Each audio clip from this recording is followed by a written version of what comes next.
You are not the father.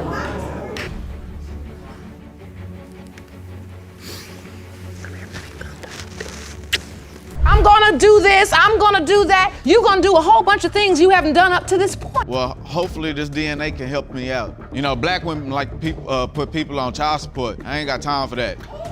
You're not gonna pay. Hold on, cause I'm a black woman. No, well, certain ones. I'm sorry. Hold on. I'm sorry, Your Honor. Sorry, Your Honor. Hold on. Hold on to your mobile screen, paternity enthusiasts, as Mr. White stumbles upon Facebook hints suggesting a 50-50 shot at fathering his on and off girlfriend's child. Now, he's marching into court, demanding the truth about the child's paternity. I mean, Your Honor, we never did have a relationship. For 4 years, I known Tiana. We were good friends, but we were never in a relationship, Your Honor. But you had a sexual relationship. Yes, ma'am. Going on dates. Correct. Meeting his mom, calling Correct. his mom. Correct. You're calling my mom. I'm Correct. meeting your brothers. I took you to a Correct. family reunion, Correct. but I'm not your girlfriend. Correct. Hold your horses, folks, because we're diving into a story where flings might just take a wild turn. Or maybe not. Mr. White, at work, gets wind of the pregnancy. But when he consulted baby mama, he was met with a resounding yes. What reason would you have not to believe? Because we already had a talk, Your Honor. This supposed to been a one-time thing. Remember, we just started back talking when I doubled back, Your Honor. You feel what I'm saying? This wasn't a one-time thing. Prior to that, we were still around each other. Okay, we was around, were we hanging every day? No, it wasn't every day, took a but break. we was... We ain't see each other for a year and some Okay, change, correct? you're right, but we was Correct. still in contact. We was still chilling. That's correct. Okay. Buckle up, peeps, because the twists keep on coming. When the baby arrived, Mr. White had his doubts about fatherhood, but decided to be numb about it. He already had a home DNA test in the car. But oh boy, you won't believe the baby mama's reaction to this uncertainty. Did you bring the DNA test into the room? No, ma'am, I did not. I wanted to do it, but I didn't do it. You feel what I'm saying? I just wanted to have respect. You feel what I'm saying? I didn't know who was in the room. Remind you, Tiana just passed me the baby, so I'm looking at the baby, you know what I'm saying? Looking at the baby, trying to see what's going on. And when you looked at the baby, did you feel like it was your No, child? ma'am. She was beautiful, though, but no, ma'am, I didn't. Mr. White argues that he was never informed about that crucial 50% chance of paternity. But wait for it, the baby mama insists she did tell him. How? Well, through the wonders of Facebook messaging. Social media lovers, this one's for you. I'm like on Facebook. I'm like, Tiana, first of all, bro, I ain't looking at no message on Facebook. We didn't have each other's numbers, so how can I call you? Correct. We didn't have each other's numbers, Yana. We didn't. She was Send him a saying, message saying there was a 50-50 chance between him and another guy. Yana, I never knew about the other That's fella. not true. Why is it you picked that moment to tell him it was a 50? On Facebook. Because I had two different conceptions they tried. The plaintiff and the defendant weren't holding back, so the judge decided to bring in the big guns, none other than the baby mama's mother. Settle down for some family drama as we wait for her testimony in this courtroom spectacle. Listen to what she has to say. I believe they were in a relationship because they were always together. He was at my house or she was at his house, and me and his mother, we talk all the time. He called me mom, she called his mother mom, He used to get on my daughter, about the way she talked to me, and I just looked at him like he's a wonderful man. After Granny spilled the beans on the whole situation, it turns out the baby mama had a little memory lapse when it came to those all-important conception dates. And guess what? The plaintiffs got one more trick up their sleeve. Do you believe you're Loyal's biological father? I do. Well, me and Miss Lovin, we actually were in a relationship. Relationship was short, about 2 weeks. But over time. It only takes a day. Over time, we were So friends. you were in a sexual relationship? Yes. In the window of conception? Yes. The shattered family hung in the balance, clinging to the DNA results as their last hope. In a world of disrespect and hatred, the only unyielding force was the undeniable truth that held them all together. Let's dive straight into that. It has been determined by this court. Loyal's biological father is Mr. Talbert. Congratulations, sir. Appreciate it. Are you glad to know the truth? I am. Mr. Washington, who in his ultimate fashion labels his brief romantic rendezvous with Miss Steinhardt as a two-night stand gone too far. Oh, the audacity!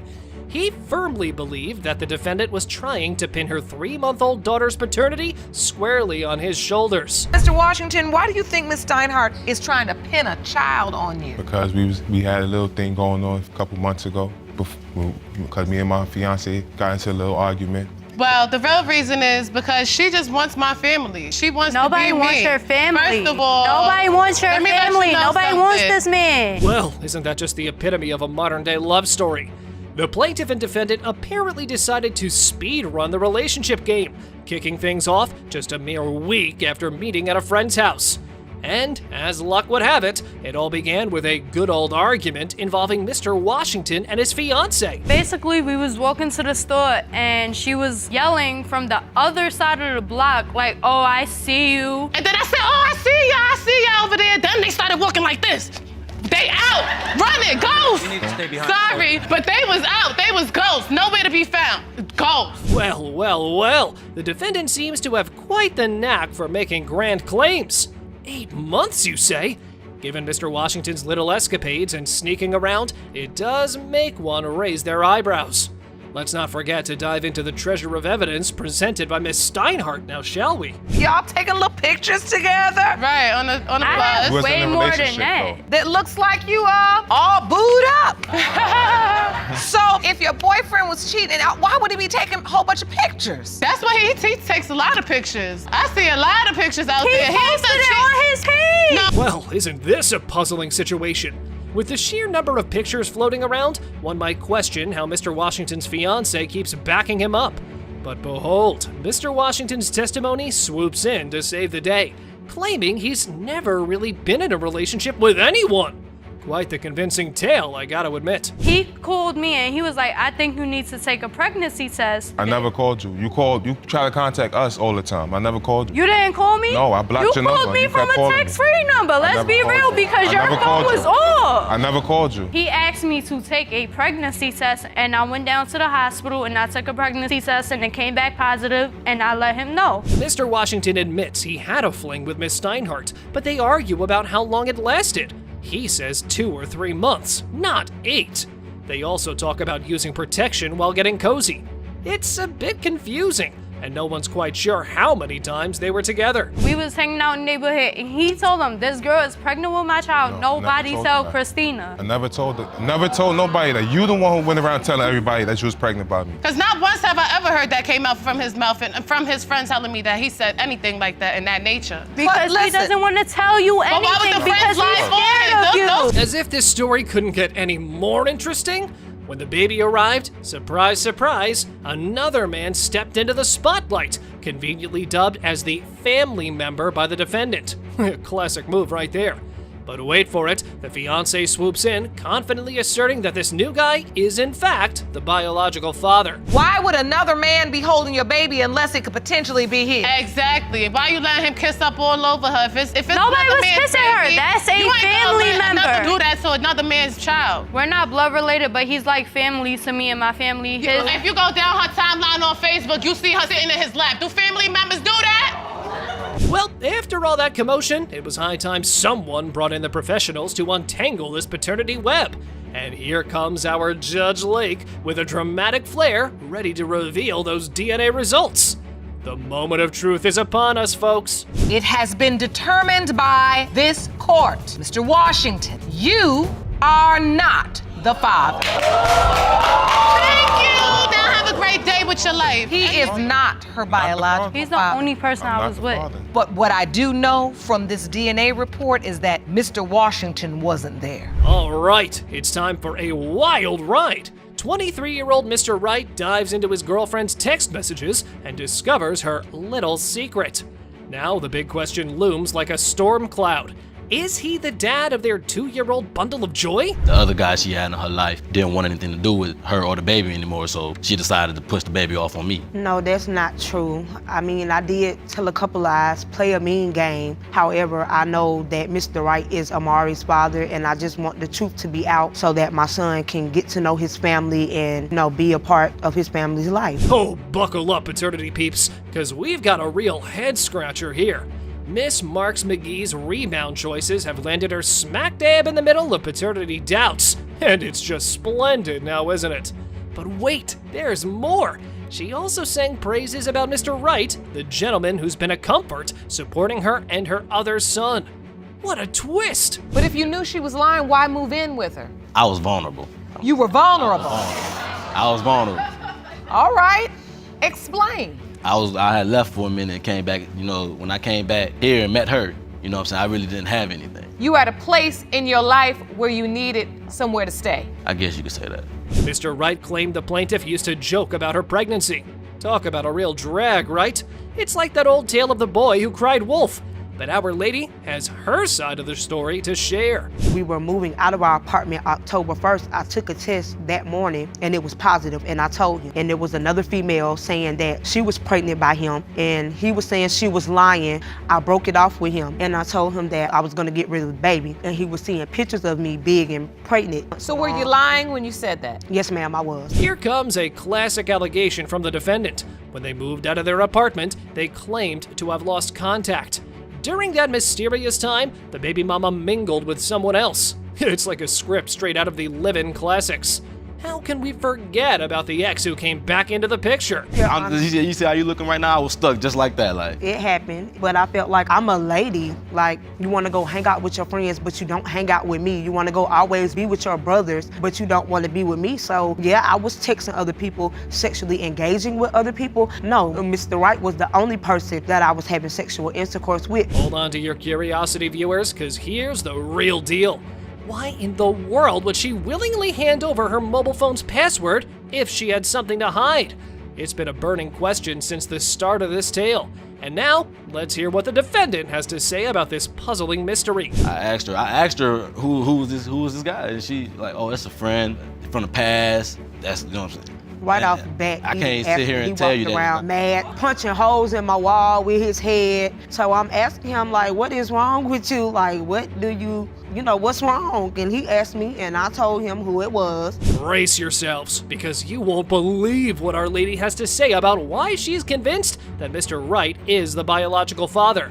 Just as a side note, do keep in mind that this court doesn't believe in looks or anything else. I got the proof, the looks. My son has his mouth, his eyes. I have big eyes. Amari has beady eyes like his father. Look at the mouth, the bridge of his nose, and he was the only man that I was, you know, having intercourse with. I don't think Amari's mine at all. Tell me why. I don't see him in me.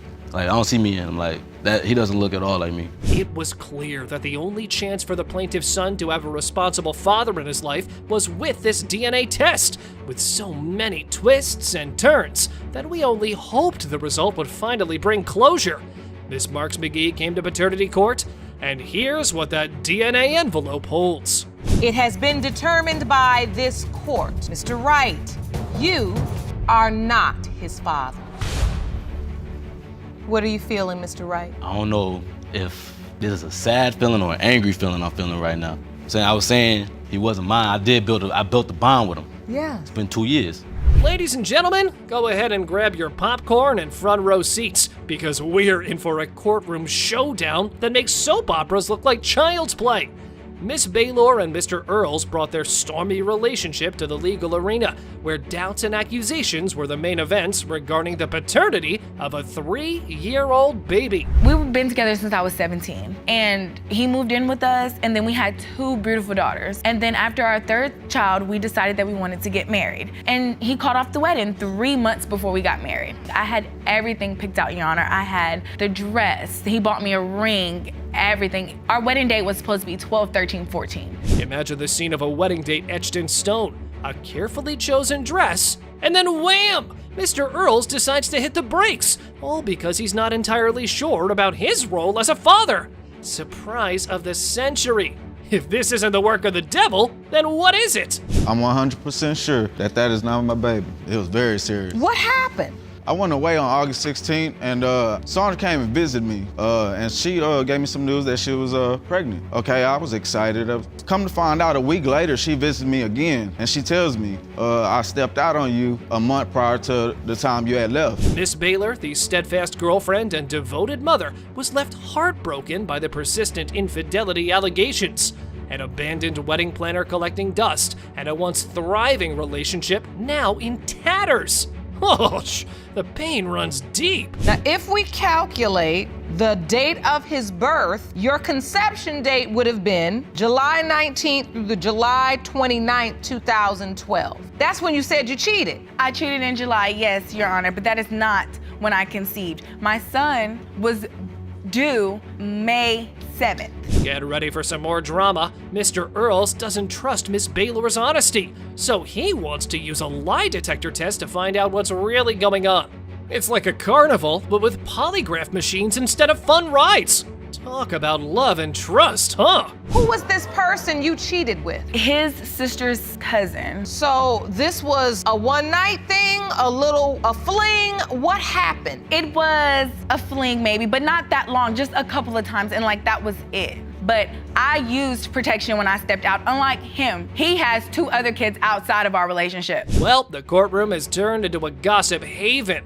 Miss Baylor, in a shocking twist, spills the beans about a short-lived fling. She swears it was just a few times and that she was responsible for it. Quite the contrast to someone else in this tale of romantic intrigue. But wait, listen to what the plaintiff's brother has to say. I called Miss Baylor texting another dude talking about how she want to have sex with him. The dude picture kept popping up on the phone. Yes, I do flirt a lot. I do. yeah. I flirt a lot. Yeah. But yeah, more than a lot. no, that is a lie. But you were on the phone texting a guy. Yes, I was. But Marcus has done me so much worse. Mr. Earls, who's no stranger to romantic misadventures himself, also accuses Miss Baylor of having a fling with the cable guy. Yeah, you heard that right, the cable guy. Well, one thing's for sure, and if that's true, she had some smooth connections. But wait, guys, here's the touchy part. I grew up without a father, okay? I've been here for him, okay? But I want to give him that opportunity. You say the relationship is over if Marcus Jr. is not your biological child. Correct. But you had 2 children outside the relationship and she stayed with you. She did, Jan. The grand reveal we've all been eagerly awaiting is just around the corner. Get ready for the moment that promises to mend the fractured trust and love between our troubled couple. It's one thing we all knew had to happen, and it's coming up next. It has been determined by this court. Mr. Earls, you are the father. I told you. I had my doubts, I had my insecurity, but I do love that little man. And I'm sure he loves you too. You're the only man he knows as his father. Everybody makes a mistake in life. It's where you go from here. When I said you weren't surprised, Miss Coleman, it's because I could tell you really wanted to hurt him. You did. Because he hurt me for 4 years. 4 years straight just hurt me. I can see that. Hold on to your GPS, folks, because in sunny Los Angeles, we've got a Miss Williams who's been touring homes, chauffeured by none other than her boyfriend's sister, who now rolled into court, convinced beyond a doubt that her dearly departed brother isn't the baby daddy. They're just giving me problems, I'm having issues, and I just don't understand. Clearly, I don't understand. She's a whore. And when this test proves that the baby is not my brother's baby, we want her to remove his name from the birth certificate. Why would you put his name on the birth certificate when he was dead and nobody knew that was his baby? He knew it was his baby. He didn't know. Okay. All right, hold your mobile screens. The defendant had taken the stand, demanding the baby mama erase her late brother's name from the birth certificate. But hey, wait! If Miss Williams was dating her brother, why would Miss Carr take her to the private parties? So you would take her where she wanted to go, or you planned the party? I would take her where she wanted to go and pick her up, and I would meet some of the guys sometimes. So you know yes, for certain that I she was know for sleeping certain around because that you she were was there. sleeping with other people, yes. Were you having parties with men? Were you sleeping Your with Honor? different men? Yes, Your Honor. All right, folks. Miss Carr just dropped a bombshell. She's whipped out what appears to be a city map. And guess what? It was a guide to Miss Williams' romantic marathon across town.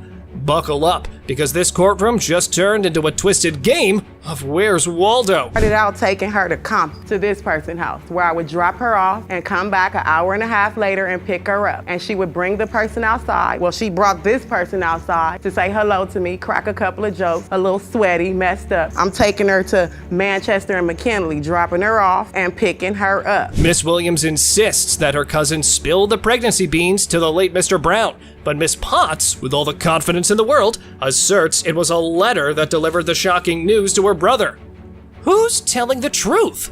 Well, see for yourself. This first letter is dated November 5th. It's a letter from you to Mr. Brown. Okay. And it says, I talked to my cousin about 2 days ago and she told me she talked to you and let you know what's up. And you said, I'm crazy. Yeah, I guess I am. I was in the working dorm and I had to keep it a secret because if the people would have knew I was pregnant, they're going to move me out to general population. Get ready for some family drama, folks. Miss Carr clarified that her brother wasn't exactly on his best behavior while Miss Williams was in jail. He had plenty of visitors, and he wasn't always truthful with her to keep her calm.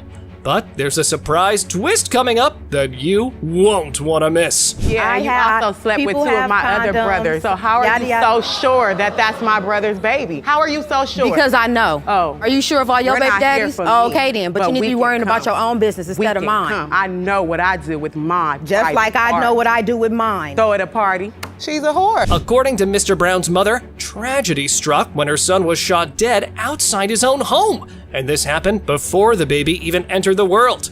To add to the chaos, the baby mama was dealing with her own hospital stint at the same time. Sent the baby home to one of her friends. Because they wouldn't even come and pick the baby up. You never Your Honor, I was asked sick. us I had a to pick that baby up. conversation with Mr. Brown. I was sick for 2 years. But she never asked me to take the baby. I had a conversation She never with asked Mr. me Brown. to step up and take the baby. I asked him, who gonna come and pick the baby up? Because I don't have nobody. I don't really have family members. It was time for the moment of truth in this trust-shattering paternity saga. With testimonies flying left and right, there's only one thing left to rely on those all-important DNA results. The stage was set, and Judge Lake was about to unveil the verdict. It has been determined by this court that the deceased, Mr. Marquet Brown, was her father. Thank you so much. Thank you. Okay. Thank you. I'm sorry. Okay? Pushing a full-blown dad away? That was a new one in this court, but Miss Coleman was certain that the plaintiff wasn't her baby daddy. So, was Mr. Williams ready to step down? Not at all, me mates. He wasn't up for this ride all over again. The man was ready to fight for the full custody of the little ones. And it seems like it keeps happening on and on and on. Like, everybody get with, they see how close I am to the kids, and the way to hurt me if I leave them alone is to take my kids away from me. This time, though, I signed my birth certificates, if you don't mind. You signed them? I signed the birth certificate. You are the legal father. Yes, ma'am. I named them and everything. Well, isn't this a juicy tidbit of drama? According to the defendant, Miss Coleman apparently had a little rendezvous around the time of conception. Quite the audacious move, wouldn't you say? And now she's playing the good dad, bad boyfriend. The baby mama even admitted that she let the spectacled plaintiff sign the birth certificate for strategic reasons, not because she really wanted him to. You claim you were intimate with the other guy. Yes. The other on guy. this date. On December 24th. Yes. He left me for Christmas. This would have been our first Christmas together. And with me, when I get emotional and when I get stressed out, I use sex as a coping mechanism, so to speak. Oh. It seems we've got quite the parenting expert on our hands. The plaintiff had graciously enlightened the judge about the defendant's questionable childcare skills, which apparently included leaving the kids solo to satisfy her own hunger pangs. What a wreck she is! Like 2 hours later, she come in, she's screaming, "You trying to take my kids? You trying to take my kids?" I ain't leaving by themselves. Somebody else was supposed to be watching them, but she left them upstairs by themselves to go cook her something to eat. I'm like, what? I asked my neighbor to watch my children. When I left out, my children were sleeping, their diapers were clean, everything was taken care of. It's like we're diving into a mystery novel, isn't it? The plaintiff's concerns about the baby mama's actions certainly raise an eyebrow or two. Now, as for her testimony, let's leave the detective work to our trusty Judge Lake, shall we? Man, I have had this man in my life since I was 18 years old, and he has caused me nothing but hell in my life. I've not been happy since I've been with him, since I met this man. I've not been happy. True enough, he took care of me. He did what he had to do for me, but I've never been happy with him. But I want him out of my life. If I try to uplift myself, he stumps me back down to the ground. The baby mama has made her stance quite clear, hasn't she? No room in her life for anyone else. And that other man? Well, he's just a fleeting one-night stand. But hold, paternity peeps. because our plaintiff has a surprise allegation up his sleeve that's about to shake the defendant's world. I'm going to walk out now, okay? Because I want to hit him, be honest with you. I'm sorry. I'm sorry, because this man is trying to kill this stupid man. Calm down. How dare you? How dare you? Miss Coleman, I need you to come here and I need you to tell me. I need you to tell me. Don't even look at me. How dare him? Well, it seems like Judge Lake had to wear the educator's hat amidst all this drama and commotion. The mother's decisions were certainly a cause for concern. And now, it's time for her to brace herself for the consequences. Oh boy. Ultimately, what's at stake is the fact that this man seems to be very invested in these children. And baby, I gotta call it the way I see it. You made a choice to allow this man to sign the birth certificate. You said, I knew he'd for the be benefit of my kids. For the benefit of your children, because I knew he'd be there. It seems we've reached the moment of truth. With a treasure trove of testimonies recorded, it's time for the paternity police to unveil the highly anticipated DNA results. The suspense was building, and we were about to discover whose claims hold water in this case. Mr. Williams, you are the father of both twins. You don't seem surprised, Miss Coleman. I'm mad. I can tell. I know you're happy, Mr. Williams. Yes, I am. The results are in, truth is out. Meet Miss Points, who brought her ex-boyfriend to court with a jaw-dropping claim that he's the father of her 29-year-old daughter, despite denying the fact years ago. What a drag! If only she had controlled her emotions at that time. Your Honor, because I'm here to regain a relationship with my daughter. I don't hear from her. She don't call. I don't see her. I haven't seen her over a couple months now. It's heartbreaking. And you admit you caused this drama by telling the defendant out of your own mouth that he was not the biological father. Yes, Your Honor. Mr. Rowan is quite the detective in this paternity puzzle. He was dead set on denying fatherhood, all because of the baby's curly hair at birth. And not to forget, he conducted a little hair investigation, comparing his other offspring from different baby mamas. Quite the player indeed. We was in high school together. We started going together and we had like a little ritual. You know, every day I get out of school, I would go home and my mom, she'd be at work and here come Miss Points. Every day she'd come over and Marcellus knock on the door and I look out the window and she, right. So Mr. Rowan was front and center at the baby's grand entrance into the world. He even gave the little one a nod of acceptance. However, he conveniently forgot to ink the birth certificate. Big Mama, on the other hand, swears he did. What on earth could make Big Chains go from Dad of the Year to paternity denier? 2 years into it, she told me that somebody else was the father and I wasn't even trying to hear it. I'm like, I done been daddy 2 years. Then I'm like, she's going on my income taxes. I know that. That wasn't no problem, you did. Don't try to tell me now this is not my child, it's my child. Yes. Our Big Mama admitted she let her words fly in the heat of the moment years ago, not reeling the long-lasting impact on her daughter. Talk about letting the cat out of the bag. What a revelation! Anyways, let's hear from the daughter in question. So I was confused, angry, mad at my mom because my brother and my sister have a father and I have other kids too. And I want my kids to have a granddaddy. So I was angry and stuff at my mama. So then once that bell was rung in your mind, did you confront your mother? Did you begin to ask questions? Yes, Your Honor. Well, Miss Points. It seems like anger management might be your next hot ticket. Let's not turn marriage into a full-blown wrestling ring, shall we? And oh, there's another guy in the picture. But what exactly was their dynamic? And so clearly you were intimate with this man as well. Yes, Your Honor. But I was more intimate with Mr. Marcellus than the other guy. Right, but we know that it just takes one. I know, you're right. Did you ever tell this man I'm pregnant, tell him that he could potentially be Sherelle's biological father? Yeah, I told him to. Yes, I did. Judge Lake, the courtroom boss in her own right, decided to put on her detective hat. When Miss Points claimed there was no birth certificate as evidence, the judge had a little surprise up her robe. She pulled one out of thin air. And wait, there was another man's name listed. So when Mr. Rowan left, the other man came up to the Yes, hospital Your Honor. and then signed the birth certificate. Yes, Your Honor. Why did he sign the birth certificate? He believed he was the father? Yes, he did. And Mr. Rowan's been taking care of Sherelle. Yes, Your Honor. Come on, let the truth Yes, come out yes, now. Your We Honor. here, we here now, we here. Grab your heartstrings, because this family's wild ride has been a wild, emotional ride. But fear not, for the truth always finds its way out of the chaos and into the spotlight. And guess what's finally stepping into that spotlight? The DNA results we've all been on the edge of our seats for. Mr. Rowan, you are not the father. No. He been in my Well, that's on paper. Like I say, ain't nothing gonna change. Come here, baby. Come here. Come over here. Can she come be step with her dad? You want to Come on. stand with your daddy? Mr. Powell was in the paternity court, who, after a whopping 3 months of wedded joy, suspects his dear wife, Miss Burns, might have strayed. But wait, there's more! She didn't just wander off, she packed her bags and moved in with another man. Now, we're left with the timeless paternity maze. Our marriage was good at first, mine and Kevin's. Well, it's just 90 days. Yes.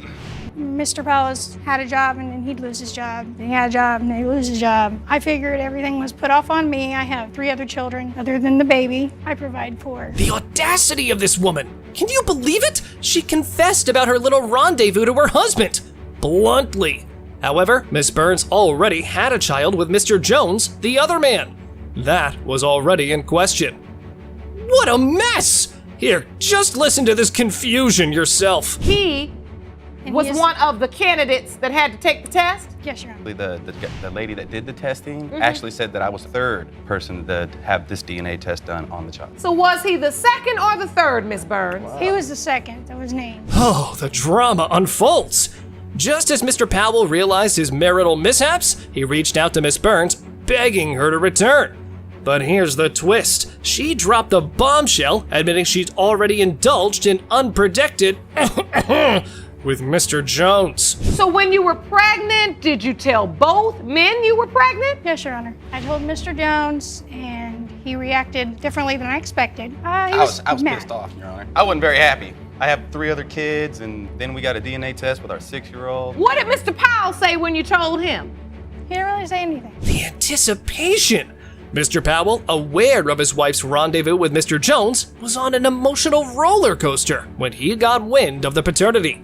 But wait for it. In another shocking revelation, both the plaintiff and defendant were even physical to this day. And here's the proof. You had sex with Ashley Burns in the last 30 days. You answered no, which meant you had sex and you weren't lying. Yes, we did. The lie detector determined you were telling the truth. Now what? What do you have to say now? Miss Burns seemed to have a knack for keeping things interesting. Not only did she have an affair with Mr. Jones, but surprise, surprise, she also dabbled in infidelity within that relationship. Now, it appears Mr. Jones might just end up on the plaintiff's team. The delivery room after she had the baby, once she finally allowed me to come in. And I took a video of him. I watch this video every day because I love this child to death. I think that he's mine and I want him to be mine. And I've got this video here today. I buy things for the baby all the time because I didn't know if this was my child or not. In a funny yet confusing way, Miss Burns had a problem. 2 men, Mr. Jones and Mr. Powell, both want to be called daddy by her kids. Taking note of the situation, Judge Lake had to do some schooling for the baby mama. Here's how that went. Who do you want to be with? You got half the children calling him daddy, the other half calling him daddy. He loves you. He looked like he about through with you. I don't know what you want to do. I want to be with Mr. Jones, but if he chooses otherwise, then so be it, and I'll go on without everybody. I mean, I don't need either one of them. I choose to be. This paternity triangle was about to reach the conclusion as the DNA results were now in. The emotions were running high, and the anticipations had left everyone numb. So, get your volumes up high and sit tight, because the paternity police are here to give the final verdict. Mr. Jones, you are his father. I'm still gonna love the kid no matter what. I mean, I'm gonna be there, but all the information that I just heard today, I just wish it kind of wasn't. So I'm lying on you? Yes, you are lying. I caught the phone call. You told me about the You're dude. lying. You told me about the dude. Well, I was in there 2 weeks ago. They're not closed. I was in there. They gave me my whole How? How was the doctor How? Joseph? Somebody Come on, you found an empty building. Please, knock it off. What do you think her motive was here? She didn't believe I was going to go to the doctor appointment. Mr. Dansby is in court seeking a DNA test to determine if he's the father of Miss Simpson's 3-year-old son, Tenoris. Ms. Simpson countersues for child-rearing expenses totaling $3,361.56. Mr. Dansby claims he waited 3 years due to Ms. Simpson's dishonesty and hints at her involvement with another man. Simpson counters that Dansby avoided previous test requests. I had been trying to get you to do a DNA test, but you chose to run. You didn't want to go to the child support place to do the DNA test. Is that true, Mr. Dansby? So, Ma'am, that's not true. Miss Simpson, she had been lying. I had doubt about this kid, Tenoris. If this so much as my son, she have not let me see. I don't even know the kid. Mr. Dansby explains that he met Miss Simpson through a mutual friend and moved into her home. One school morning, while getting her kids ready and Miss Simpson was in the shower, Dansby answered a call from another man on her phone. Confronting her later, she claimed the man paid her phone bill. She denies Dansby's account. I just so happened caught the phone call. It was another dude. I don't recall was of that him. phone call. I And don't later recall on, that. I had talked to Miss Simpson about the strange phone call, and she told me that it was the dude that was paying her phone bill. No. So I'm lying on you? Yes, you are lying. I caught the phone call. You But told like I me said, about the you're dude. lying. You told me about the dude. Well, Mr. Dansby said that when Miss Simpson announced she was pregnant, he had doubts about being the father from the start. Despite his doubts, he acted happy to avoid ruining the moment for Miss Simpson. They were in a relationship and expecting a baby together. Later, Dansby claims Miss Simpson told him over the phone that Tenoris was not his child. Miss Simpson stated over the phone that Tenoris wasn't none of my child. When did she say this? Okay, and that This came was like, about- this was in 3 months before he was even born. It was not 3 months. I had Hold been on. calling you the I whole- want to understand this. Get me to this conversation 3 months before the baby was even born where you say she told you the baby wasn't even yours. Miss Simpson told Mr. Dansby that Tenoris wasn't his child as she didn't want uncertainty regarding his involvement. This led to a psychotic moment where she told that she later confirmed there was another potential father and admitted this to Dansby 3 months into her pregnancy. Were you sleeping with anyone else? It was a possibility of someone else. So you admit there was another man? Yes, Your Honor, it was. At what point did you admit that there was another man? It was maybe 3 months into the pregnancy. So that is the conversation he's speaking about when you said this is not even your child? Yes. In July 2012, Tenoris was born. Mr. Dansby wasn't at the hospital due to a lack of contact, but another man was present.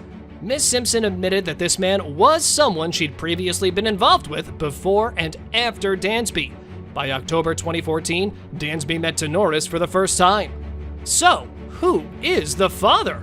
Only DNA results can tell. Mr. Dansby, you are Tenoris' father. Thank you. Thank you. I feel can't good walk about the up results. and say that I'm sorry for all the trouble that I have took you through. So now can we start out to a better start for our child? Sure. Yes! Yes! Judge Lake addresses Miss Poe about her petition to prove Mr. Tarver is the father of her 19-month-old son, Joshawn. Miss Poe asserts that Mr. Tarver has provided no support, while he disputes the claims, suggesting he has some involvement in the child's life. Their disagreements lead to a psychotic moment in paternity court. He's done nothing for this little boy. No, Your Honor, he ain't did nothing. He ain't bought him a diaper, he ain't bought him a shoe, he ain't bought him a shirt. He don't do anything for my son. Are you serious? Yes, I'm dead serious. He don't do anything for him. He call him once in a while, that's it. Once in a That's while. not being I don't a call him father. every day. I don't see him at least 3-4 times a week. That's not being a father, Your I don't call him Honor. every day? No, you don't. Tarver and Poe dispute the events of a particular night. Mr. Tarver questions why it took Miss Poe 3 hours to arrive when she was only 5 blocks away, and mentions she arrived with 3 men. Miss Poe retorts that another woman was present when she arrived.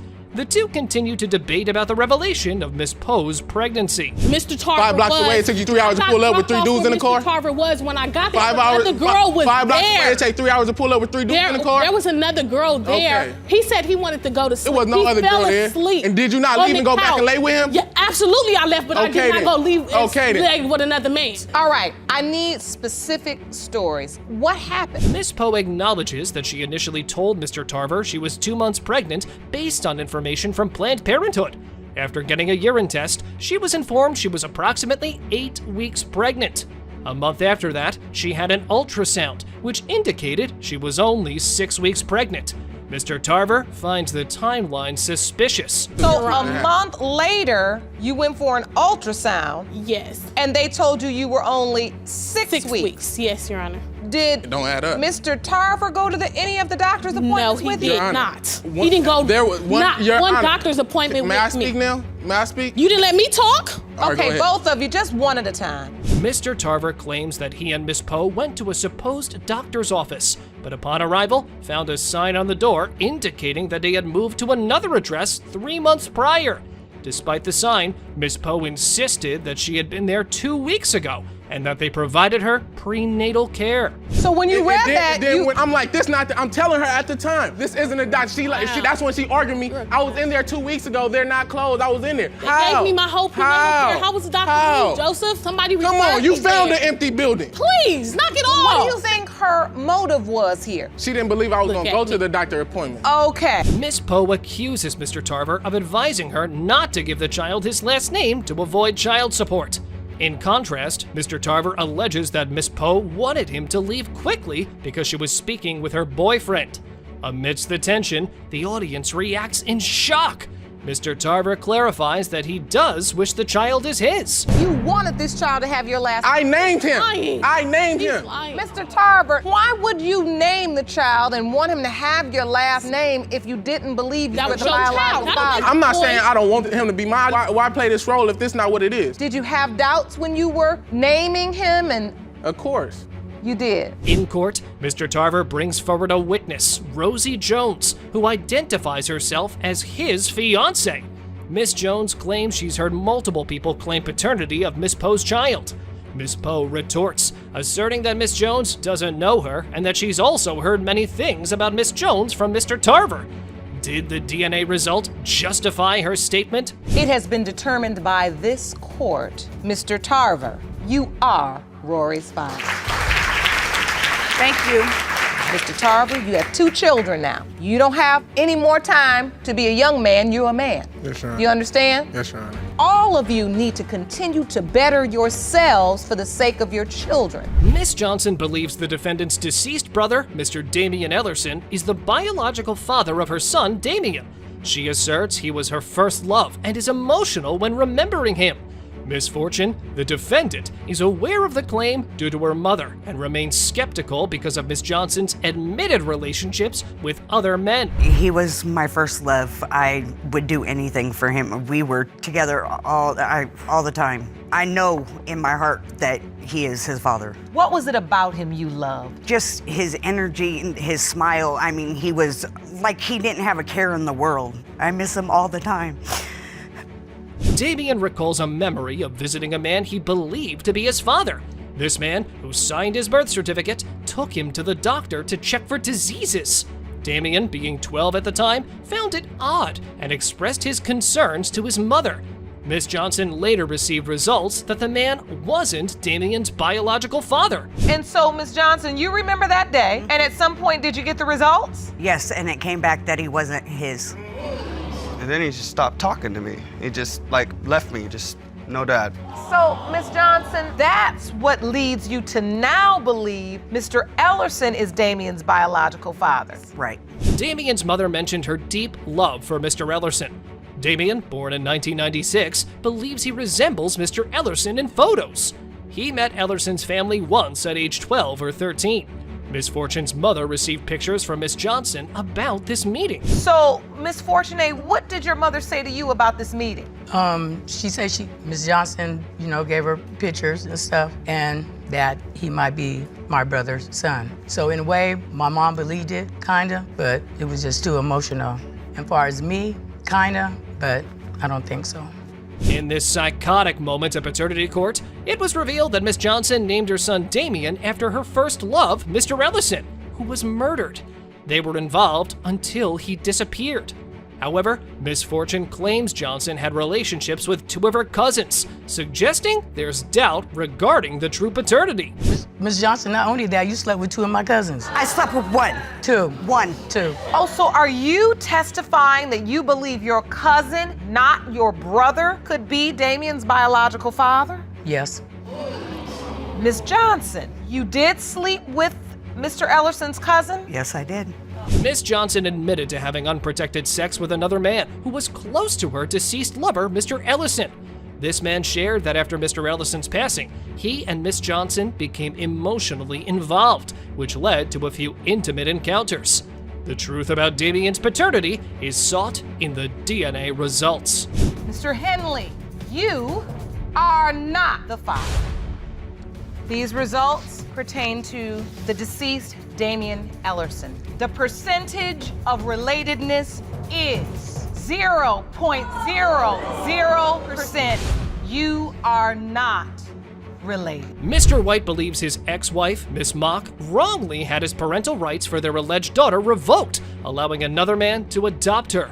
She's seeking a DNA test to prove he's the girl's biological father and wants $5,000 from Miss Mock for emotional distress. Mr. White, obviously you feel you've been lied to. Please explain to the court. In the early 1980s, Julia and I were married, and she birthed me a son 10 months afterwards. A year later, she was pregnant with Tasha, and I ended up going to jail. She was 2 months pregnant when I went to jail. 7 months after I went to jail, she gave birth to Tasha. Mr. White said that he was incarcerated when Miss Mock was pregnant. After giving birth to Tasha, she named him as the father. While he was in prison, she sought a divorce and tried to terminate his parental rights to their child. Did she do this due to a psychotic breakdown, or did she believe that he was not the father? I went to the law library and I taught myself law, and acting as my own attorney, I fought it in court and I won. And at that time, it was the opinion of the judge at that time that Julia, or Miss Mock, had intentionally moved with the children on at least 3 different occasions. So all the letters and the cards that I had sent over the course of time to their grandparents' place never got to them. While married to White, Miss Mock had an affair with another man. After returning from the grocery store one day, she found Mr. White holding their son, prompting the other man to leave. Due to their marriage, she listed Mr. White as Tasha's father on the birth certificate, even though she believed the other man could be the biological father. Because you were married to Mr. White, you put his name on the birth certificate. Yes, because the other gentleman walked out of my life too. Who did you actually think was your father? I believed my adopted father was my father until I heard my grandmother on the phone, and she stated that there was another gentleman. Tasha discovered Mr. White's last name on her birth certificate while looking through a trunk with her mother. When questioned, her mother didn't deny Mr. White being her father, but emphasized that Tasha was a Mock now. Miss Mock recalls stopping jail visitations and her new husband expressing a desire to adopt the child. How could she be adopted if you hadn't relinquished your right? That's one of my biggest arguments, Your Honor. Illegally allowed Tasha to be adopted. These people have accosted me 30 years of being able to experience with my daughter growing up. They've denied her the right to know her natural father. This is a God-given right to everybody. Miss Mock claims she wanted to protect her children, hinting that part of her motivation was doubt over Mr. White being Tasha's father. Another man was able to adopt Tasha without Mr. White abandoning his legal rights because a judge approved it. Tasha sought the truth after being diagnosed with multiple sclerosis at age 26. I put a lot of thought into it. I was blind and I couldn't walk, so I had nothing but time to sit and think about it. And then when I had turned 28, I got my vision back, and 29, I reached out to Mr. White on Facebook. You did? I did. August 23rd. Mr. White encountered Tasha for the first time at his son's funeral, where she displayed anger toward him due to her beliefs about his character. Tasha requested him to leave the funeral, associating him with negative impressions she had been told about. Later, Tasha shared her reservations about reaching out, fearing he'd be angry. So, what did the DNA reveal? Mr. White, you are not the father. Are you okay? Yes, Your Honor. Mr. White, are you all right? Yes, Your Honor, I will be. You say that you will help her find her biological father if she asks for that help. And I hope you live up to that, Mr. White. 5 years ago, and he didn't leave any kids behind. So I think Bobby probably thought that he was gonna die young. When I'm not there, I don't know what she's doing. You're going off of what other people is telling you. Lies. Be a man and ask me yourself. Lies. You can never do that. Lies, because we don't got that type of connection. Why? We don't got that mother. Why? Look how you treated me. Look how you treat me. Towards our son. Miss Richardson says she and Mr. Smith were dating and they tried to have a baby. But now, Mr. Smith says he's not the dad, claiming he was away when the baby was born. He thinks he knows who the real dad is. It's all up to the court to figure this out. Let the drama begin. Around October 31st, we were together. I had left Job Corps, which he was still in. I left on the 28th. On the 31st, I had sent for him to come in town for the weekend, so we can go home on weekends. That day we did have sex, and that's whenever my daughter was conceived. Their relationship had barely reached the 8-month mark when this baby idea surfaced. That's a new one, isn't it? Miss Richardson reveals that Mr. Smith suggested having a baby, and she agreed, despite being only 19 years old. Therefore, Judge Lake points out how love-colored glasses might have clouded Miss Richardson's judgment. I actually was excited. You were excited? Yes, ma'am. At what point do you feel doubtful then? I was doubtful at the first. You were? Yes, ma'am, I was. Well, why you all have been planning for this? I thought she probably found somebody else outside of Job Corps, or probably got old every day. friends. He called me every day. However, Miss Richardson recalls the moment when she informed Mr. Smith about her pregnancy, which was initially met with his silence. Surprisingly, Mr. Smith claims he was excited about the news, but doubts crept in, suspecting infidelity. Let's just hear Mr. Smith's witness for a second. She would say stuff. I would hear voicemails. I would see messages. And what did these voicemails say? And what did these messages say? She was upset at him. She was with another dude, and she was smiling, and she was happy about the person. Now buckle up for some juice. A video shows a man kissing a child on the forehead. Miss Richardson claims he's the godfather, not the father. But the judge warns that once you say someone isn't the father, you can't change it. Then Mr. Brock enters, and we want to know his relationship with Miss Richardson. I've built that relationship with him that quick. We've told each other things that I have told nobody else. We've been through things that I have told nobody else. We've been through some bad times, even in just the people are focused on the 8 months that we've known each other. Oh God, this is so exhausting. So you all are all just kids. Exactly. And everything is so intense. Here, we have a heated exchange. Judge Lake involved parties for their immature behavior and emphasized the complex family ties at stake. Darlene Bagley, the twins' mother, speaks up, asserting Kalani's grandparent. She expresses concern over the sudden appearance of the supposed godfather, questioning his authenticity. Well, isn't that what we're here for? He was holding the baby and kissing on her. I'm like, I don't even know this guy. Do my son know this guy? If you're a godfather, why we don't know you? Where did you come from? Every time he gets mad, he said, "Oh, that's not my daughter. Oh, that's not my daughter. I'm not gonna put my all into her because I don't know if that's my daughter." He has plenty of times to get a DNA test. In an emotional turn, the twins' mother opens up about her attachment to the child. She reveals the loss of her son and how having a grandchild means a lot to her. Despite the turmoil, she hopes to spend quality time with the baby. So, all right, everyone, let's refocus on Kalani's best interest. Here come the crucial DNA results. It has been determined by this court. The biological father is Mr. Smith.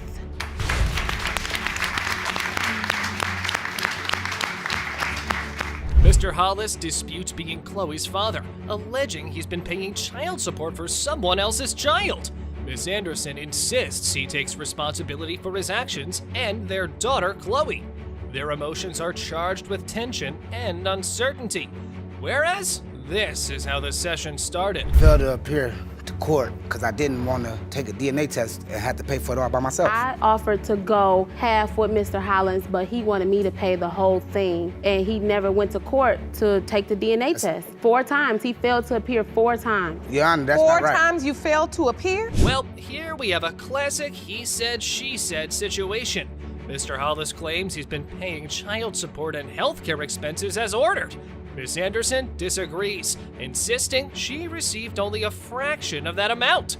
They admit to being in a relationship until a surprise Facebook message revealed another woman's pregnancy by Mr. Hollins. Can you believe it? He basically gave me an ultimatum saying that if I went, we were over. I don't take ultimatums very lightly, so I went anyway. With a guy that you ain't even told me about, I just supposed to assume and say, Your Honor, he knew about this guy because Who is this guy? It was literally a friend, nothing more than a friendship. But Mr. Hollins, he said, if you go, then we're done. Here's a twist in the case. Miss Anderson expresses her doubts about the relationship, feeling hurt by Mr. Hollins' reaction after she admits to a mistake.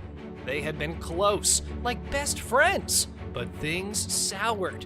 She reveals her efforts to be honest, but it seems Mr. Hollins couldn't handle it. Here, listen to what he has to say next. I found out on Facebook that she had a baby. That she had a baby or that she was pregnant? She had a baby, not pregnant. A pregnancy I did never know about. Wait a minute, so from the point she went out of town with the friend until she actually gave birth to the child, you had no idea she was even pregnant? No idea. What a mess, paternity peeps! Miss Anderson dropped a bombshell in court, revealing that Mr. Hollins was completely unaware of the pregnancy until she gave birth. Additionally, she had unprotected nights with another man, Mr. Williams, during the same period.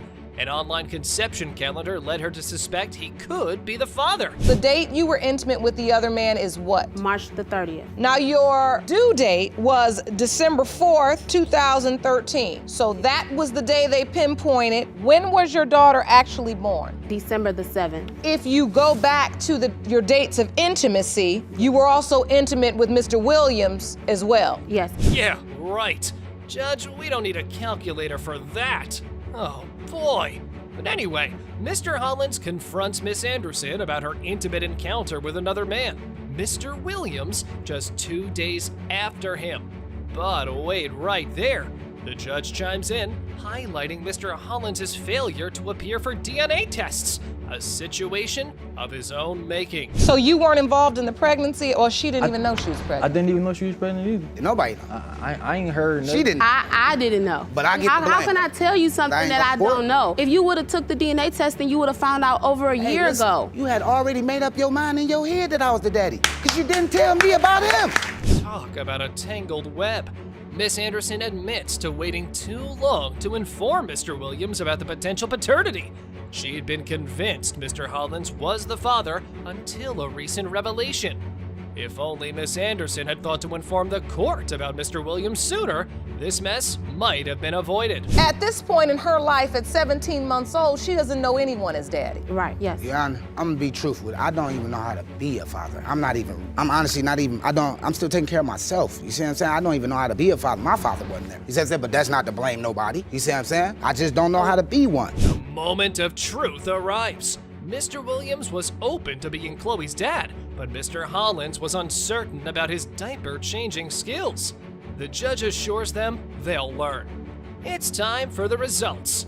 DNA diagnostic report is here, so turn up your volume because the verdict is in. Mr. Williams, you are not the father. Mr. Hollins, you are her father. Thank you.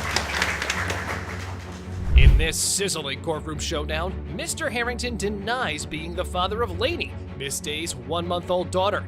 He's adamant that their relationship ended before she became pregnant. On the contrary, Miss Day stands firm, asserting she's never falsely accused someone of paternity.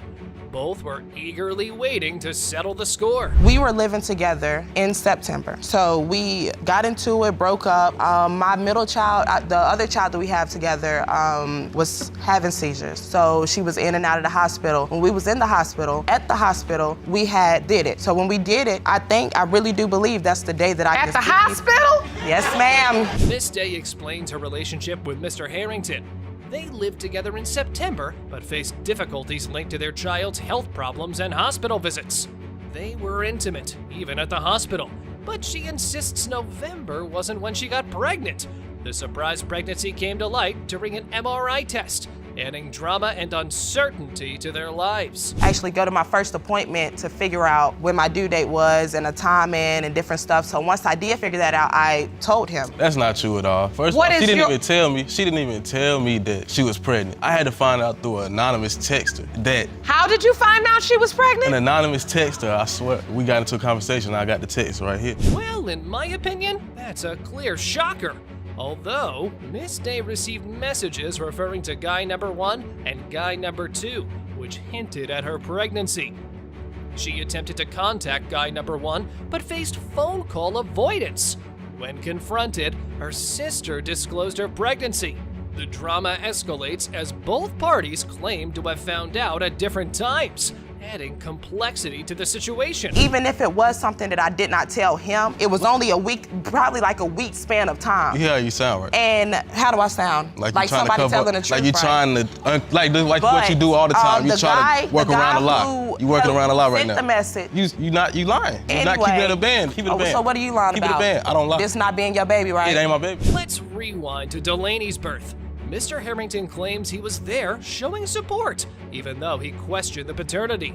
He expressed wanting to be there for the child, but Miss Day interpreted it differently, sensing he might doubt the baby's parentage. Despite his initial doubts, he accepted the baby at the hospital without voicing any disapproval. When he came to the hospital, he asked her not to be named Nelania. He wanted her to be named Naya. They just trying to make. He don't want to admit nothing because because his girlfriend told him that if he's the father to this baby, that he would have to. They would break up, and he don't want to go. They broke up. Mr. Harrington's doubts stem from his belief that the conception date doesn't align with their activities. He argues the due date he heard from the doctor, August 3rd, 2018, contradicts the November conception timeline he calculated. Miss Day contends that she wasn't intimate with anyone until mid-November, adding suspicion to the situation. I hope to just get to the truth, because if it's my child, I'm gonna step up, because that's what I do. And if it ain't mine, I'm just gonna move on. I just want to be in my child life. All right, and your hopes, Miss Day? I hope to get the truth. I hope be not the father. Before revealing the DNA results, Miss Day confidently asserts Mr. Harrington is the father, dispelling any doubts. The suspense builds as they prepare to open the envelope. Is there a twist lurking in the outcome, or will the truth align with her certainty? Let's find out. It has been determined by this court. Mr. Harrington, you are not the father. What? Told you, bro. Are you serious? Told you. Can I Millie Rock? No, you can't. Sorry. No, you can't. You know why? Because you have another child with her, so you're not gonna clown in here, because that's acting a fool, and that's what I don't do. In the case of Jones versus Fowler, Miss Jones was furious with Mr. Fowler for denying he was the father of her 5-month-old son, Adonis, even though they share a 2-year-old child. She's determined to protect Adonis from the experience of growing up without a father, given her childhood hardships. Every time he comes to see his son, his 2-year-old son, he forgets about Adonis. Like when other people get in his head, Adonis don't exist. But when we all alone, that's his son. No, I don't believe it's my child, Your Honor. I don't. I hope out the best way I can. I hope out the best way I can, but I don't think I'm a father. You don't help him. That's you a lie, never Your did Honor. nothing for my son. Miss Jones was upset with Mr. Fowler, who denied being Adonis's father. They share a 2-year-old child, but he doesn't want a relationship with her. They've had trust issues, with both accusing each other of infidelity.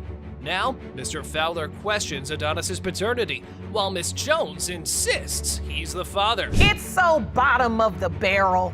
Once he broke off the line, I don't love you. He never. If I were you, I'd be here for my son. He never told No, me. you still trying to argue with him, Miss Jones, to get his attention. Excuse me, Your Honor. No, don't talk. Don't start talking. Their relationship remained casual after Kamari's birth, primarily focused on cozying up. When Miss Jones became pregnant with Adonis, Mr. Fowler initially expressed doubts about paternity. The tension between them escalates as they disagree about the child's father. Just wait for what he adds next. The dates adds up. Around the same time I got pregnant with Kimari is around the same time I got pregnant with Adonis, and he was the only woman I was sleeping with. Besides, it was him and another person, but he's for sure the father. Miss Jones told me that she was in a whole relationship. You knew I was in a relationship. You ruined my relationship. No, I did not. You did. Amid conflicting claims, Miss Jones states she had sex with Mr. Fowler in February, conceiving Adonis. She emphasizes their separation during the period.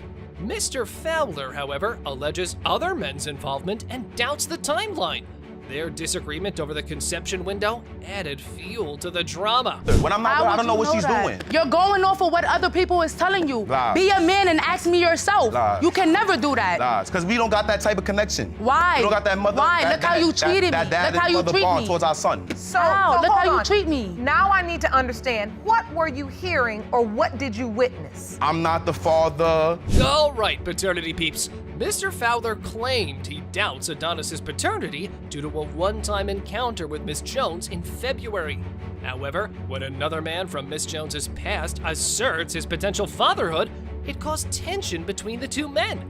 Mr. Fowler's concerns and Miss Jones's complicated relationships intensified everything. You mean to tell me that poor Kimari is sitting up there having to listen to this nonsense and Adonis having to listen to this toxic nonsense for two people that don't know when to leave well enough alone? You all are not good for one another? Despite their bumpy history, Miss Jones yearned for a family while Mr. Fowler seemed uninterested. Oh man, this infuriated Judge Lake to the point where she had to impart life lessons on the consequences of unprotected intimacy. Ah well, enough intentions have already surfaced. So why don't we just cut to the chase and go straight to the DNA results, shall we? It has been determined by this court. Mr. Fowler, you are not the father. Easy and simple. Well, guess I'll be up here again. I'm not even mad because Easy and simple.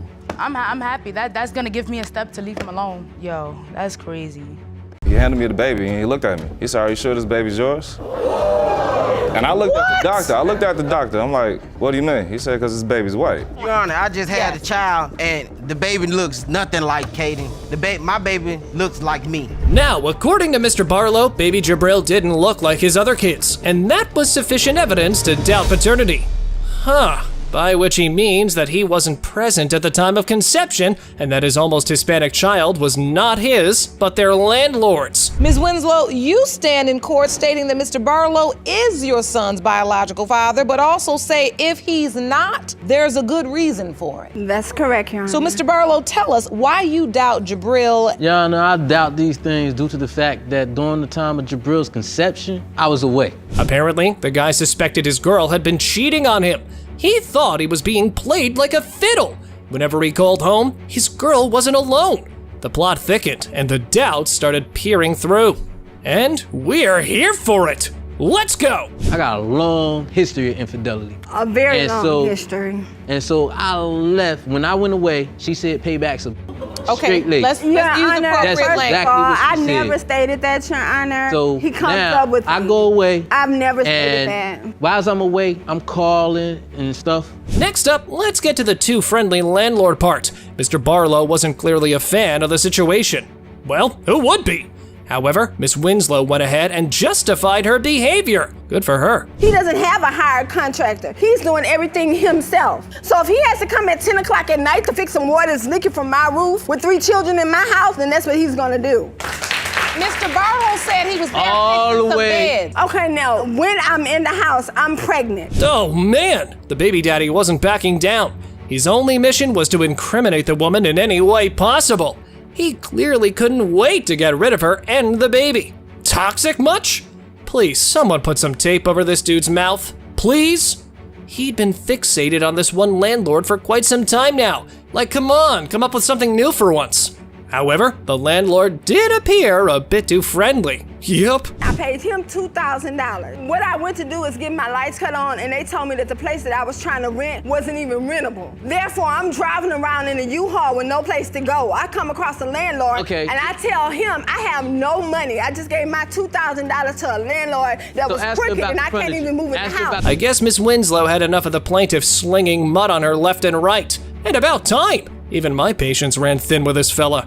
she finally enlightened the court about what she thought the guy's real problem was. So when he finally saw the landlord, he was like, oh, I thought the landlord was old. When he found out he was around our age, that's when his insecurities came in. I came home one time, I just popped up, right? I pop up one time, they crossing the street. I think the dude a stranger, cause I ain't never met him yet. And so they walking across the street, and I'm like, yo, I approached all of them. Hey, what y'all doing with this stranger? Well, the court got adjourned for a bit.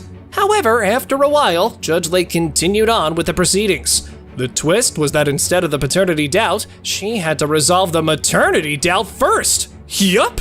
These results state that the probability of maternity is 99.9999%.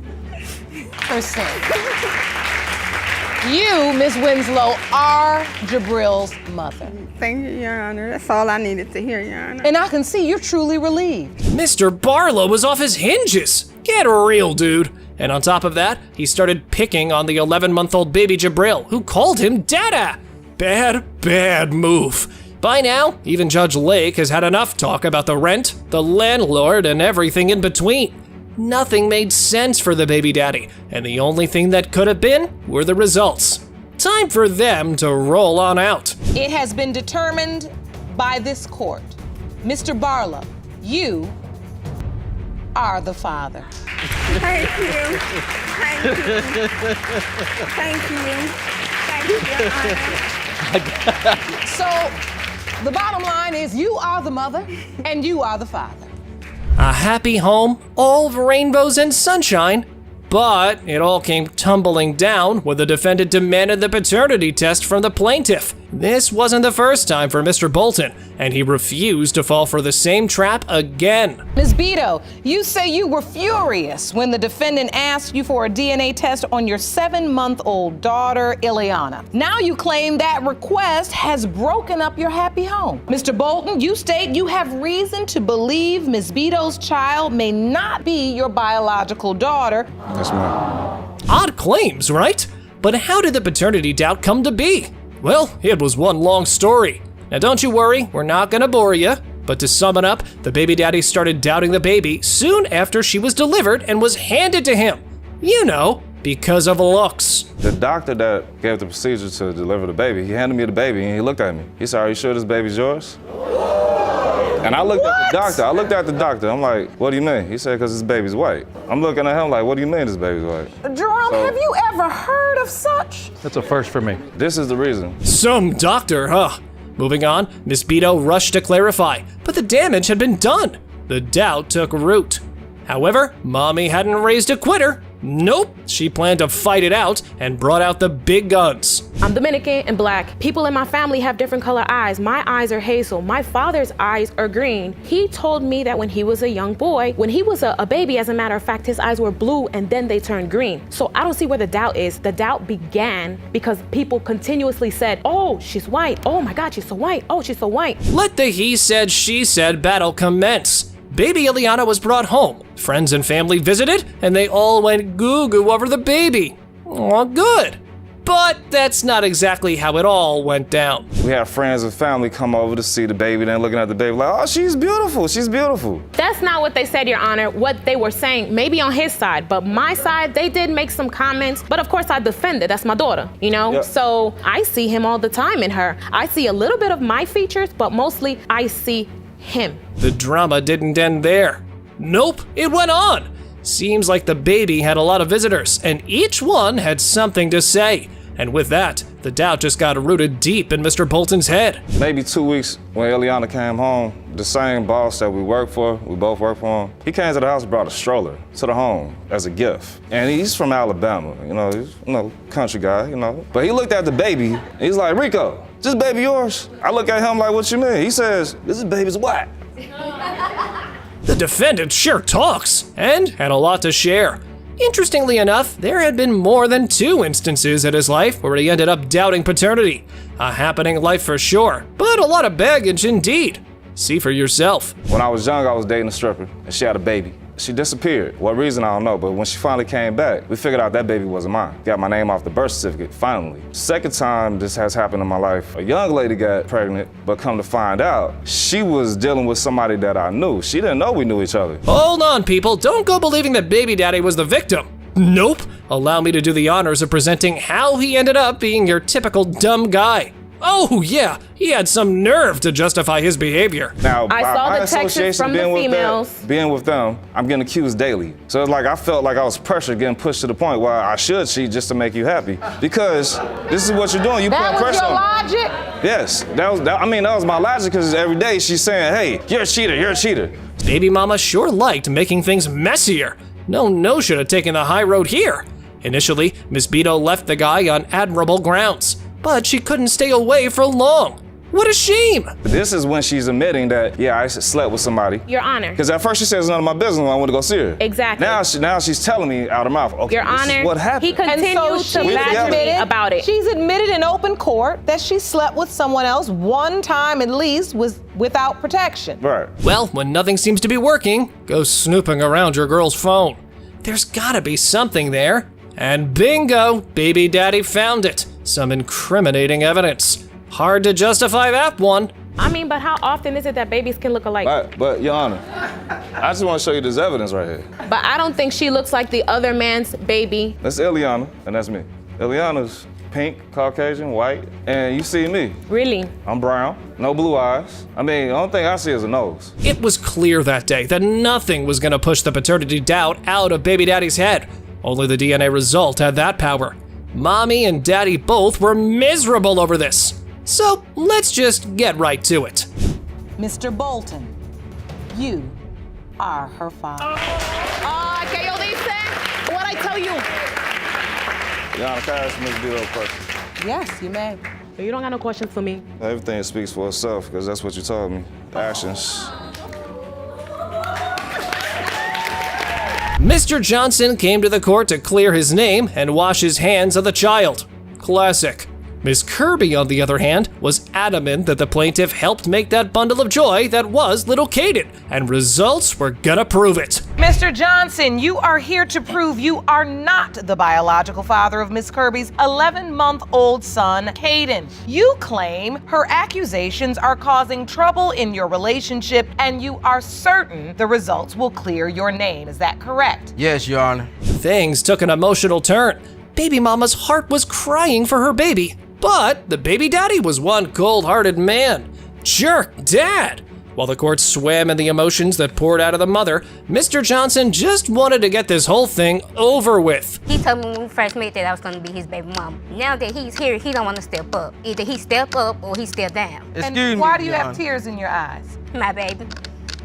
Yes, I told her that she was gonna be my baby mama, but it was just talk. It was nothing like that. We only had sex. That was it. Abandonment issue alert. Plaintiff claimed he would never do such a thing after being abandoned by his father. But hadn't he already abandoned this child? Oh, the irony. And when nothing else worked, Mr. Johnson played the age-old trick. I would never do that because I made bad decisions. You not taking care of Caden? Because it's not mine. It ain't my baby. That baby don't look nothing like me. I'm like, he like. So what's your point? Your Honor, I just had a child, and the baby looks nothing like Caden. My baby looks like me. Who knew a drive to the store in the middle of a blackout would end up in the paternity court? Well, it happened. Keeping it PG, the guy managed to give a play-by-play of the conversation between them that started it all. How she'll do when she in the bed with a man. That's what she was talking about. That don't mean I was trying to lay down with you. Yes, you were. So why did we exchange numbers? And then the next day we had Miss sex. Kirby, you just get in the car, riding to the store, and just talking about what you gonna do in the bed? That's your conversation? No, Your Honor. Turns out one guy was too little too few for this woman. Oh, she had her cake and ate it too. Mr. Johnson was just waiting to drop bombs of truth in the court against the claim of the defendant. She was like, well, I'm single, but I'm having sex with this dude also. And plus, he was staying the night at her apartment. So is that true, Miss Kirby? Were you having a guy spend the night over during the time that you started having? Yes, I was. Okay. Because he knew from the jump that I was sexually dealing with someone. Shedding light on how baby daddy got the news of a lifetime, he got a woman pregnant. However, there was a certain twist to it. Yup, nothing seemed to be simple with these people. I was at this party and I was scrolling on social media and I seen her post something about she don't need help with her child. So I hit her up. I was like, "Are you pregnant?" She was like, "Yeah." So I'm like, "Is the baby mine?" She was like, "No." I left the party and then she flipped the script and was saying, "Well, yes, you are the father." Bring out that conception calendar. Miss Kirby took it a step further. She'd done her math and knew the exact date she had been involved in the extracurricular activities with Mr. Johnson and the other guy.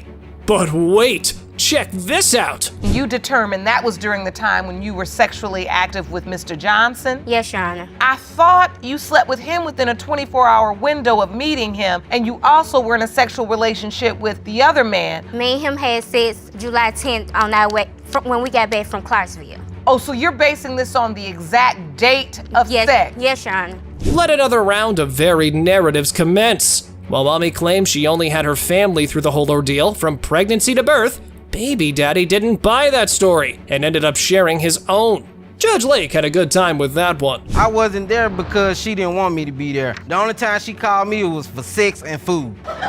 You a lie. That's the only time, Your Honor. You wouldn't even buy a $5 box of chicken from Church's. I was taking you to Burger King and going to Kroger grocery shopping. Carrying a baby and then birthing a baby was already a big deal. However, the after part hadn't been a smooth sail either, for Mommy or the baby. Turns out, that was what prompted Miss Kirby to contact the plaintiff for support. I didn't even know that this child was albino, and plus, no one's in my family albino. Has no trait of it. So you feel like since you've never heard of this, it's not in your family, that Caden couldn't possibly be your child. That's another area of doubt for you. Yes, Your Honor. All right. The baby daddy had doubted paternity long enough. Be it a cheating doubt or albinism, it wasn't fair to baby Caden to be any more miserable over this whole ordeal. Time to show those results. Mr. Johnson, you are the father.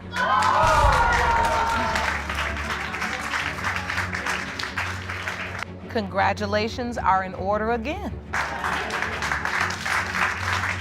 That's your beautiful little boy. I mean, Your Honor, like I said, I'm the father of this child and I'm gonna step up. Just before your mother passed, she says to you, "I thought I picked the right one for you, but David Dorsey is really your biological father." Yes, ma'am. So as I walked out the bathroom, he was laying on the couch. You know, I went up to him, I showed him the pregnancy test. He looked at me and he was like, "It ain't mine," instantly. Because she's a cheater. You a cheater. It was a real-life Who's the Daddy? Wedding Special Edition. The plaintiff had not one, but two potential candidates for the role of dad in her life, and she wanted to find out the truth. The defendants, however, were ready to fight otherwise. Miss Kelly, you are here to determine if one of two men we've tested for paternity is your biological father. You hope to leave this courtroom today knowing your father's identity so he can walk you down the aisle at your wedding. Yes, Your Honor. Moving on, Miss Kelly took us along her journey of finding out the truth. After a rough teenage years, she got to meet these possible fathers. While one of them was distant, Mr. Duncan welcomed her as his. A nice gesture. But he still had his doubts based upon the circumstance in which he met the baby mama. I might have had a little doubt because at that time, she was living with a guy. She was living with a guy, but she was a nice looking girl and I was a little bit older, and maybe it might have been wrong, but she was real pretty. And I didn't look that bad myself back then, and I'm trying to bring her over to my side, but she's living with another guy. Mommy Dearest, the perpetrator in all of this, came out with her truth. She did cherish her daughter and wanted her to find closure, as she was the one paying for her mistakes in the past. They both wanted Mr. Duncan to be their guy, but there was still a 50-50 chance of it going sideways. I was young when I had her, and I made some mistakes, and my mom wound up wanting to step to the plate and raise her. So my mom and my dad raised her, and like I said, when my dad got killed, it really disturbed her. She's seen everything happen, so she started being rebellious towards my mom, and everything showed out in school and all, and I knew it was time. My mom never wanted her to know who her father was. Next up, the baby daddy stated his case. It seemed, after having a row of words with the father of the baby mama, the defendant ended up taking them in. Though he accepted Miss Destiny as his, the people certainly didn't make it easier. Nuh-uh. Me and Miss Kelly had spent some time together, and I took her and Destiny home. And I ain't gonna say what the words was, but they weren't no good words. Understood. So I told him, I said, well, I had my own house, I had my own land, I had a good job, I had a good car, and I wasn't that bad look. That's you? That's me, right? By the looks of it, it wasn't just the people who were giving the baby daddy trouble. The mommy dearest was a whole other trouble as well. Yup, the living arrangements didn't last long after that, and Mr. Duncan lost touch with the plaintiff. The same pain that she was going through by people saying this is your daddy and that's your dad and stuff like that. I went through the same pain of them telling me that that ain't my child. I know you don't know how it would feel for somebody to say that to you, but it really do hurt. Every time they say it, every time you hear it, I mean, it just breaks you down, but I'm not sure that I'm her father. Hold on to your hats, people, because Miss Kelly's journey isn't over yet. Not at all. As Mr. Anthony, the other potential baby daddy, was still very much in the picture. Now the daughter had an encounter with him as well, but it wasn't pleasant by the sound of it. Let's see. Do you remember the relationship with Mr. Anthony? Yes, Your Honor, it was not even what you want to call a relationship. It was we never seen each other again or nothing. So it was more of a one-night stand? Yeah, pretty much. You never saw him again? No. I mean, I seen him as far as like around town or whatever, but you never were intimate with him again? Relationship-wise or nothing. Now, the question was, what were the hopes of these guys from today's results? The daughter hoped for a real father so he could finally meet his grandkids. Such a sweet sentiment. Though Mr. Anthony was initially shocked, the question was now nagging at him as he had been in the dark for so many years. True that. I know this man, and I don't have nothing against this man. If this is this man's daughter, then I'm proud for him to have his child, because this, if you ever had a child and you were glad to have a child, this would be one up. So if this is his child, then I know he'll be more than proud for her to be his daughter. All the pieces of this paternity puzzle were finally about to fall into place. The grand reveal was here. Let's see whether Miss Kelly gets to have a father to walk her down the aisle or not. Here we go. Mr. Duncan, you are not her father. How are you feeling? Confused still. That's understandable. This was a sizzling story of love, betrayal, and baby drama. The plaintiff claimed the baby daddy was okay with their first child, yet the second one was denied fatherly treatment. The defendant, on the other hand, claimed it to just be another ploy to entrap him. Mr. Johnson, you testify that the plaintiff is a liar and a cheater who knows you are not her child's father, and that this is just a ploy to keep you in her life. Is that correct? Yes, Your Honor. All right. Setting up the tone of betrayal and heartache, Miss Amos sheds light on the fact Mr. Johnson had been no help in raising their kids. And not just baby Paris, but their first kid, baby London, as well. Apparently, baby London was also deprived of fatherly affection. He don't even acknowledge the fact that my baby is a possibility to be his. He acknowledge her at all, like she don't exist, period. So wait a minute, you have an older child together, London. Correct. He does stuff for that baby. A little. But he does nothing for Paris. Absolutely nothing. Following that train of thought, the baby daddy came up with his testimony. It seemed Miss Amos had trouble being in a committed relationship. The good old concept of loyalty was lost on this baby mama. I done seen text messages in her phone from other guys saying, is you coming with me again tonight? I enjoyed myself. So are you all in a relationship? Not at the moment. Miss Amos, you were supposed to be in a relationship with Mr. Johnson. That's correct. You find out you're pregnant, and then what happens? You tell him? Yes, ma'am. Next up, the baby mama tried to justify her promiscuous behavior by blaming the defendant, as he started it. She was just reacting to his actions, apparently. Well, the tit-for-tat game was displaying drastic consequences now. I went to the store, I had got a pregnancy test. I took the test, I kind of briefly sat in the bathroom and I cried because at that moment, it was kind of hard on me, trying to deal with another child. So as I walked out the bathroom, he was laying on the couch, I went up to him, I showed him the pregnancy test, he looked at me and he was like, it ain't mine, instantly. Because she's a cheater. Time to go on a long rant. The plaintiff admitted to messing around right in the middle of this court, and yet she was firm on the belief that the defendant was her baby daddy. And he was obviously not buying that. Why are you so sure Mr. Johnson is his biological father when you are admitting in court right now that I was sleeping with somebody else 3 or 4 times a week? We had unprotected sex, but majority of the time we was, using a condom? Yes, ma'am. When I told Gary that I was pregnant, I was not 3-4 months pregnant. The plot thickened. The other guy was still in the dark about baby Paris's existence. Wow! Miss Amos was good at keeping secrets. This was interesting since the witness she brought also just got to know about certain developments in the past. All right, so now, do you think your cousin, Mr. Johnson, is Paris's biological father? Absolutely. She looks just like his other 2 kids. The information that she gave today, I would have a doubt, but you know what I'm saying? She looks just like the others. Oh, you got some new info today, too. About the whole, sleeping with 2 people around the same time that Paris was conceived. Fasten your seatbelts, people, as baby mama was about to take us on a wild ride. The court was in session for baby Paris's paternity.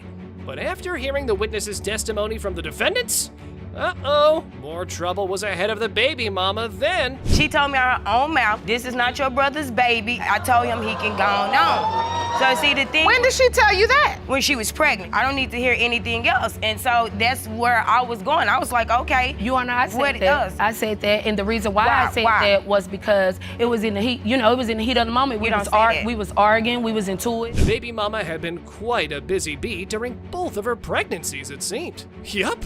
But now, everything was out in the open, and it wasn't being received well. Most importantly, Miss Amos's case was weakening by the second. So you were having sex with somebody else? I was. During the time you found out you were pregnant? I was. And there is a paternity question surrounding. Is it the same man you were sleeping with during the time Paris was conceived? No. It is not? No. So it's a different guy? Yes. Poor Mr. Johnson. He was clearly having a hard time. This evil deception left him speechless. Here he was having doubts over one kid, and turns out that the kid he was sure about was also doubtful. That was quite harsh. I kind of feel hurt. You say you feel hurt? That there with my baby, and I didn't feel like she was cheating at the time with London. So at that time, you really had no real clues that she was sleeping with anybody else? That's right. But your sister has been honest today, and I presume she's been honest with you. Yes. Dear Lord, woman, take some pity on the baby daddy. It seemed the plaintiff didn't have a one-time thing with the other guy. Nope, it was more. And it continued till the second baby even. Mr. Johnson was definitely in a world of pain over this. When he saw her, did he say anything to the effect that he believes he may be her biological father? No, he never thought that he was the father. He have seen a picture of Gary before. He have said, yeah, she looks like him. He feels like she looks like Mr. Johnson. Right. When's the last time you were intimate with that man? Maybe around 2 months ago. It was time to end this paternity saga of betrayal and heartache. Mr. Johnson was here for some answers, and Judge Lake had those for him. Paris and London, both babies' lives were at stake here. Here we go. Mr. Johnson, you are the father. Woo! Both of those beautiful little babies are yours. How does that feel? I'm happy now. A heartfelt quest for closure that's been decades in the making. Yup, this plaintiff was tired of all the lies and this journey in search of a real father. She wanted some answers, and today she was about to meet a man who could be her potential father. You grew up believing one man was your father until the age of 13 when he said, "I am not your daddy." Yes, ma'am. Your mother then told you, and the defendant, David Dorsey, is your biological father. You are here to prove paternity today. Is that correct? Yes, ma'am. A stunning deathbed confession led Miss Hannon on a quest of a lifetime. She had heard of Mr. Dorsey in the past, but had never laid eyes on him until now. All this time, she believed another to be her father. But he shut that down cruelly. We have our heart-to-hearts. When she got sick, she was sick my whole entire life. She would be talking about Kimball, she would talk about David. On her deathbed, she told me, I thought I picked the right one for you, but David's your father. passed. So just before your mother passed, she says to you, I thought I picked the right one for you. But David Dorsey is really your biological father. Yes, ma'am. Mr. Dorsey graced the court with his presence, finally. However, he walked right past the potential daughter without a second glance, and that didn't go unnoticed. Yep, the judge saw it, but what he revealed next took the cake in being one of the most shocking revelations. This young woman has waited many, many years to meet you. She's been told that you are her biological father. You didn't even really look at her, acknowledge her. I acknowledged her. I looked at her. You don't believe you're her biological father? Not really. Why? Because I don't remember her mother at all. You don't remember her mother? I don't know her mother. Let's take a minute to soak in the sheer, unadulterated bizarrity of the situation. I mean, seriously, Mr. Dorsey denied having any contact with Miss Veronica ever, even after the witness from the plaintiff's side recognized him. Yeah, he still held his ground. What information can you provide today? Me and Fallon's mother, Veronica, we work together, and I have seen him come to the job to bring her mom lunch. Her mom would talk about her baby daddy being David. He still looks the same, but he had just got a little heavier. Well, folks, if you thought that was the end of it, you're sorely mistaken. Mr. Dorsey had a different last name in the past. And no, he didn't reveal that information. The godmother did that. But he accepted that chunk of information. And yet, he still maintained he didn't know the baby mama. Oh my God, the level of denial here. This is David Dorsey. You said David Watkins. It was a David My name Watkins. used to be David Watkins. I was adopted, and he changed my name to Watkins, and then when I got grown, I changed my name back to my dad's name. I mean, I was well known in the North End. I mean, everybody knew my name. So what are you thinking? You thinking this woman just made this up? I don't know this woman. Next up, we get to hear from Mr. Dorsey's daughter. And the moment she entered, she made a beeline for the plaintiff and hugged her. It was a beautiful moment, made even more when she immediately testified she was there to bring her sister home. Furthermore, she revealed the true character of her father's dearest and his days in the past. I love you too. That's my sister. I don't mean to disrespect my dad, but my dad was a Rolling Stone. Went onto Facebook, and I looked up her name, and when I seen her face, I was like, if that's not me, maybe about a good 50 pounds ago, Poor Miss Hannon was truly torn over all this. On one side, she had a woman claiming her as her sister, while on the other side, a potential father was playing the never have I ever game on expert mode. Talk about being stuck between a rock and a hard place, right? You've never met this woman and you have never had sex with her. Why did you come? I want closure for Fallon. And I see that makes you emotional when you talk about her. Why is that? I feel sorry for her. I feel one kind of way, but then I feel bad. I missed out on her life, if I am her father. The moment of truth was here. It was time to cut through the drama and get to the envelope that held the facts.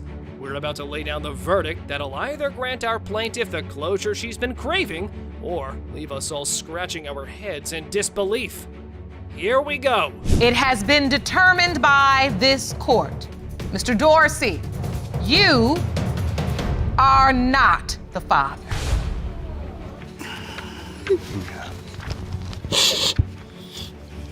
I'm sorry. No, don't be sorry. You are my sister. Fallon, that doesn't matter to me.